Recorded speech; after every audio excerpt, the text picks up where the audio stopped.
ഇനി നമ്മൾ തിരുവനന്തപുരം കോർപ്പറേഷനിലേക്ക് എത്തിയാൽ അവിടെ ഭീമാപ്പള്ളി വാർഡിൽ അവസാനവട്ട പ്രചരണവും സജീവമാക്കി LDF സ്ഥാനാർത്ഥി ഷിഫ നാസിമുണ്ട്. ഷിഫ നാസിമിന്റെ തെരഞ്ഞെടുപ്പ് പ്രചാരണ വിശേഷങ്ങളിലേക്ക് പോകാം. തെരഞ്ഞെടുപ്പിനായുള്ള അവസാനവട്ട പ്രചരണങ്ങളാണ് കണ്ടുകൊണ്ടിരിക്കുന്നത് കേരളം. ഇപ്പോൾ ഞാൻ നിൽക്കുന്നത് തിരുവനന്തപുരം കോർപ്പറേഷനിലെ ഭീമാപ്പള്ളി വാർഡിലാണ്. ഭീമാപ്പള്ളി വാർഡിലെ LDF സ്ഥാനാർത്ഥിയുടെ പ്രചരണമാണ് ഇപ്പോൾ കണ്ടുകൊണ്ടിരിക്കുന്നത് നമ്മൾ. ഏതായാലും വാശിയേറിയ പ്രചാരണം തന്നെയാണ് ഈ മൂന്ന് മുന്നണികളിലും ഉണ്ടാകുന്നത്. അതിൽ ഒരു പടി മുന്നിൽ LDF തന്നെയാണ്. എങ്ങനെയുണ്ട് പ്രചാരണം?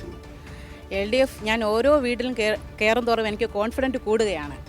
എല്ലാവരും LDFിലെ വോട്ട് ചെയ്യുകയുള്ളൂ, ഞങ്ങൾ LDFയെ വിജയിക്കുകയുള്ളൂ എന്നാണ് പറയുന്നത്. വീട്ടമ്മമാരെല്ലാം ഒറ്റക്കെട്ടായി LDFിനെ വോട്ട് ചെയ്യുകയുള്ളൂ എന്നാണ് പറയുന്നത്. പെൻഷൻ തരുന്ന ഗവൺമെൻറ് അവർക്ക് വരണമെന്നാണ് അവരുടെ ആഗ്രഹം. മുടങ്ങാതെ പെൻഷൻ തരുന്ന ഗവൺമെൻറ്റിനെ അവർ എപ്പോഴും സപ്പോർട്ട് ചെയ്യുന്നുണ്ട്. ഏതായാലും LDFിൻ്റെ വികസന പ്രവർത്തനങ്ങൾ ജനങ്ങൾക്ക് എടുത്തു പറയേണ്ട ആവശ്യമില്ല, അത് അവർ കണ്ടുകൊണ്ടിരിക്കുകയാണ്. അതുകൊണ്ട് തന്നെ തുടർ ഭരണത്തിലും LDF വരും എന്നതിലും ഒട്ടും സംശയമില്ലാത്ത കാര്യമാണ്. ഈ കൗൺസിലർ കൂടിയായിരുന്നു താങ്കൾ. എങ്ങനെയാണ് ഈ ജനങ്ങളോട് ഈ വോട്ട് അഭ്യർത്ഥിക്കുമ്പോഴുള്ള പ്രതികരണം? ജനങ്ങൾ തീർച്ചയായും വളരെ പോസിറ്റീവായിട്ട് തന്നെയാണ് പ്രതികരിക്കുന്നത്. കാരണം നമ്മുടെ സർക്കാരും നഗരസഭയും ഒക്കെ ചെയ്തിട്ടുള്ള വികസന പ്രവർത്തനങ്ങൾ ജനങ്ങളിലേക്ക് എത്തുകയും അതിൻ്റെ ആ കാരണം കൊണ്ട് തന്നെ ഒരുപാട് നമുക്കറിയാം, സമീപകാലത്ത് ഒട്ടേറെ ക്ഷേമ പദ്ധതികളാണ് സർക്കാർ കൊണ്ടുവന്നിട്ടുള്ളത്. അത് പെൻഷനായാലും അടിസ്ഥാന സൗകര്യ വികസനത്തിലായാലും ഒട്ടേറെ കാര്യങ്ങൾ ചെയ്തു. അതുകൊണ്ടൊക്കെ തന്നെയാണ് നമ്മൾ വീടുകളിൽ കയറി ചെല്ലുമ്പോൾ തന്നെ ആളുകൾ പറയുന്നുണ്ട്, നിങ്ങൾക്ക് തന്നെയാണ് ഇത്തവണ വോട്ട് എന്ന് നമ്മളോട് ഇങ്ങോട്ട് പറയുന്ന ഒരു സാഹചര്യം ആണ് ഉള്ളത്. അതുകൊണ്ട് തീർച്ചയായും നമ്മൾ വളരെ കോൺഫിഡൻ്റ് ആണ്. നമ്മൾ ഈ വാർഡിൽ നമ്മൾ ജയിക്കുക തന്നെ ചെയ്യും, യാതൊരു സംശയവുമില്ല. ഒട്ടും മാറി ചിന്തിക്കേണ്ടി വരില്ല? തീർച്ചയായും ഇല്ല. ജനങ്ങൾ നമുക്ക് തന്നെയാണ്, ഇടതുപക്ഷത്തിന് തന്നെയാണ് വോട്ട് ചെയ്യുക എന്ന് തന്നെയാണ് നമ്മുടെ വിശ്വാസം. മറ്റ് രണ്ട് മുന്നണികളെ സംബന്ധിച്ച് തെരഞ്ഞെടുപ്പ് ഒരു പ്രതിസന്ധി തന്നെയാണ്. കാരണം വിമത സ്ഥാനാർത്ഥി, അതോടൊപ്പം തന്നെ സ്ഥാനാർത്ഥികളില്ലാത്ത വാർഡുകൾ BJPക്ക്, അതൊക്കെയും ഒരു പ്രശ്നമായി ഇപ്പോഴും നിലനിൽക്കുകയാണ്. കോൺഗ്രസിൻ്റെ പ്രശ്നം അറിയാലോ, ഇപ്പോൾ രാഹുൽ മാങ്കൂട്ടത്തിൻ്റെ വിഷയമൊക്കെ വന്നിരിക്കുകയാണ്. അപ്പോൾ ജനങ്ങൾ എന്തായാലും LDFിനൊപ്പം തന്നെയായിരിക്കും. നമ്മൾ ഈ വികസനക്ഷേമ പ്രവർത്തനങ്ങൾ പറഞ്ഞ് മുന്നോട്ട് പോകുമ്പോൾ മറിച്ച് കോൺഗ്രസ് വീണ്ടും പ്രതിസന്ധിയിൽ നിന്ന് പ്രതിസന്ധിയിലേക്ക് പോകുന്ന സാഹചര്യമാണ് നമ്മൾ കണ്ടുവരുന്നത്. ഇപ്പോൾ പറഞ്ഞതുപോലെ രാഹുൽ മാങ്കൂട്ടം വിഷയമായാലും അവർക്ക് പറയാൻ വേറെ കാര്യങ്ങളൊന്നും ഇല്ലല്ലോ.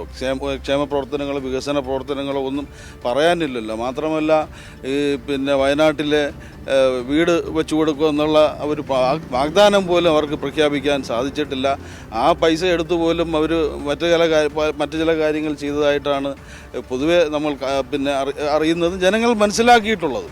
അതുകൊണ്ട് തന്നെ നമ്മുടെ വാർഡിനെ സംബന്ധിച്ചായാലും UDF അപ്രസക്തമായ ഒരു കാഴ്ചയാണ് നമ്മൾ കാണുന്നത്. നിങ്ങൾ ഇവിടെ ഈ വാർഡിലെ പല ഭാഗങ്ങൾ സന്ദർശിച്ചാൽ അറിയാം, നമുക്കാണ് പൊതുവെ പോസിറ്റീവായിട്ടുള്ള ഒരു വൈബ് ഇവിടെ നിലനിൽക്കുന്നത്. അപ്പോൾ തന്നെയാണ് വികസന തുടർച്ച മുന്നോട്ട് വെച്ചുള്ള LDFിൻ്റെ പര്യടനത്തിൻ്റെ അടുത്ത ഘട്ടം എങ്ങനെയാണ്? ഇനിയിപ്പോൾ ദിവസങ്ങൾ മാത്രമാണ് ബാക്കിയുള്ള അവസാനവട്ട പ്രചാരണം തന്നെയാണ്. ഇനിയിപ്പോൾ എന്തൊക്കെയാണ് തീരുമാനിച്ചിരിക്കുന്നത്? നമ്മൾ തുടങ്ങി വെച്ച ഒട്ടേറെ കാര്യങ്ങളുണ്ട്. ഈ വാർഡിനെ സംബന്ധിച്ച് ഡ്രെയിനേജ് വലിയൊരു വിഷയമാണ്.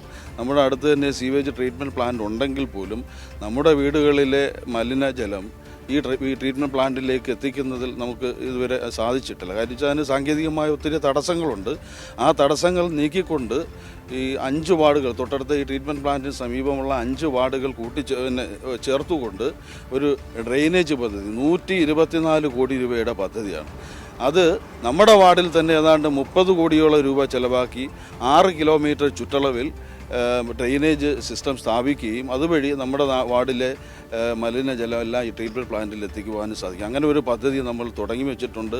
അതിന് ഭരണാനുമതി ആയിട്ടുണ്ട്. അങ്ങനെ അതുപോലെ തന്നെ നമ്മുടെ മിനി കോൺഫറൻസ് ഹാളും അതുപോലെ ഒരു ഹോമിയോയ്ക്ക് വേണ്ടിയിട്ട് ഒരു പുതിയ കെട്ടിടം, ഇതിനെല്ലാം പദ്ധതി വെച്ചിട്ടുണ്ട്. എല്ലാം ഭരണാനുമതി ആയിട്ടുള്ളതാണ്. അങ്ങനെ ഒട്ടേറെ കാര്യങ്ങൾ ഞങ്ങൾ പ്രകടന പത്രിക തയ്യാറാക്കിയിട്ടുണ്ട്. അതിൽ കുറേ കാര്യങ്ങൾ പറയുന്നുണ്ട്.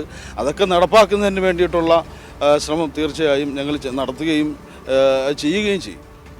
പൂർണ്ണമായ ആത്മവിശ്വാസത്തിൽ തന്നെയാണ്. തീർച്ചയായും പൂർണ്ണമായ ആത്മവിശ്വാസത്തിൽ തന്നെയാണ്. LDF ജയിക്കും, ഞങ്ങൾ തന്നെ ജയിക്കും. നന്ദി.